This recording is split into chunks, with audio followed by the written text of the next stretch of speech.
ಅರಬ್ಬಿ ಸಮುದ್ರದಲ್ಲಿ ದೋಣಿ ದುರಂತ ಪ್ರಕರಣದಲ್ಲಿ ಮೃತಗೊಂಡ ಮೀನುಗಾರರ ಕುಟುಂಬಕ್ಕೆ ಮೀನುಗಾರಿಕಾ ಸಚಿವ ಕೋಟಾ ಶ್ರೀನಿವಾಸ್ ಪೂಜಾರಿ ಅವರು ದಕ್ಷಿಣ ಕನ್ನಡ ಜಿಲ್ಲಾಡಳಿತ ಕಚೇರಿಯಲ್ಲಿ ಪರಿಹಾರದ ಚೆಕ್ ವಿತರಿಸಿದರು.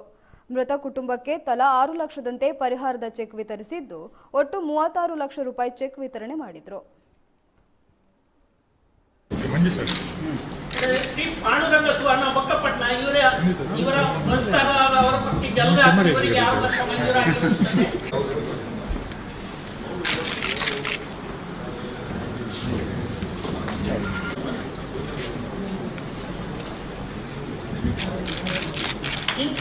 ಚಿಂತನ್ ಮೆಂಡನ್ ಬೊಕ್ಕಪಟ್ನ ಇವರ ಪುರಸ್ಕಾರ ಸುಚಿತ್ರ ಸುವರ್ಣ ತಾಯಿ ಇವರಿಗೆ 6 ಲಕ್ಷ ಮಂಜೂರಾಗಿರುತ್ತೆ.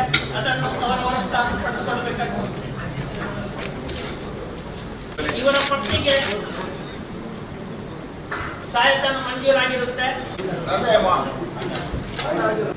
ಈ ದುರಂತ ನಡೆದ ಹಿನ್ನೆಲೆಯಲ್ಲಿ 6 ಜನ ನಮ್ಮ ಬಂಧುಗಳಿದ್ದಾರೆ.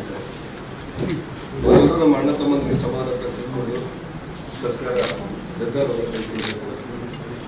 ನಾನು ಘಟನೆ ನಡೆದ ತಕ್ಷಣ ರಾಜ್ಯಾಧ್ಯಕ್ಷರು ಮತ್ತು ನಾನು ಒಟ್ಟಾಗಿ ಮುಖ್ಯಮಂತ್ರಿಗಳಿಗೆ ಹೆಚ್ಚು ಕಡಿಮೆ ಒಂದೇ ಸಮಯದಲ್ಲಿ ಗಮನಕ್ಕೆ ತಂದಿದ್ದು ತಕ್ಷಣ ಅದನ್ನು ಪರಿಶೋಧನೆ ಮಾಡಬೇಕು ಅನ್ನುವಂಥ ಮಾತನ್ನು ಹೇಳಿದ್ರು. ನಮ್ಮ ಶಾಸಕರು ಕೂಡ ಅದೇ ಮಾತನ್ನು ನನಗೆ ಹೇಳಿದ್ದಾರೆ.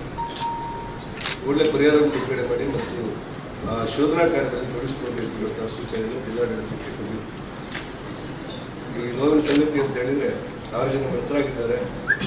5 ದೇಹಗಳು ನಮಗೆ ಸಿಕ್ಕಿದೆ. ಇನ್ನೂ ಸುರಕ್ಷಿತಗೋಸ್ಕರ ಹುಡುಕಾಟ ನಡೆಸ್ತಾ ಇದ್ದಾರೆ. ಈ ಕರಾವಳಿ ಕಾವಲು ಪಡೆಯನ್ನು ಬಲಪಡಿಸಬೇಕು. ನಮ್ಮ ಮೀನುಗಾರಿಕೆ ರಕ್ಷಣೆಗೆ ಮತ್ತು ಅವರಿಗೇನಾದರೂ ಸಮಸ್ಯೆಗಳಾದರೆ ಅದರ ಪರಿಹಾರ ಮಾಡಲಿಕ್ಕೆ ಸರ್ಕಾರ ಮುಂದಾಗಬೇಕು ಅಂತೇಳಿ ಇವತ್ತು ಗ್ರಾಮಂತ್ರಿಗಳಿಗೆ ನಮ್ಮ ರಾಜ್ಯಾಧ್ಯಕ್ಷರು ಸೂಚನೆ ಕೊಟ್ಟ ಹಿನ್ನೆಲೆಯಲ್ಲಿ ತಕ್ಷಣ ಅದನ್ನು ಸರಿಪಡಿಸ್ತೇನೆ ಅನ್ನುವಂಥ ಮಾತನ್ನು ಗ್ರಾಮಂತ್ರಿಗಳ ಸಚಿವ ಬೊಮ್ಮಾಯಿ ಅವರು ಕೂಡ ಕೊಟ್ಟಿದ್ದಾರೆ. ಈ 6 ಲಕ್ಷದ ಆದೇಶ ಪ್ರತಿಯನ್ನು ನಾವು ಇವತ್ತು ಕುಟುಂಬಗಳಿಗೆ ಹಸ್ತಾಂತರ ಮಾಡಿದ್ದೇವೆ.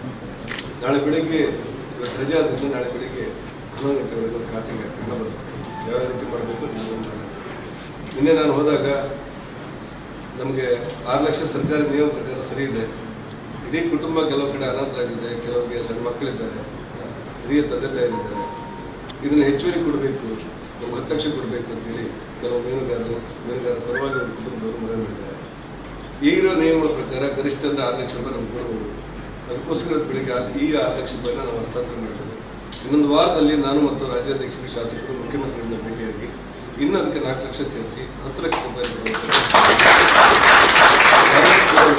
ಗೊಂದಲ ಬೇಡ.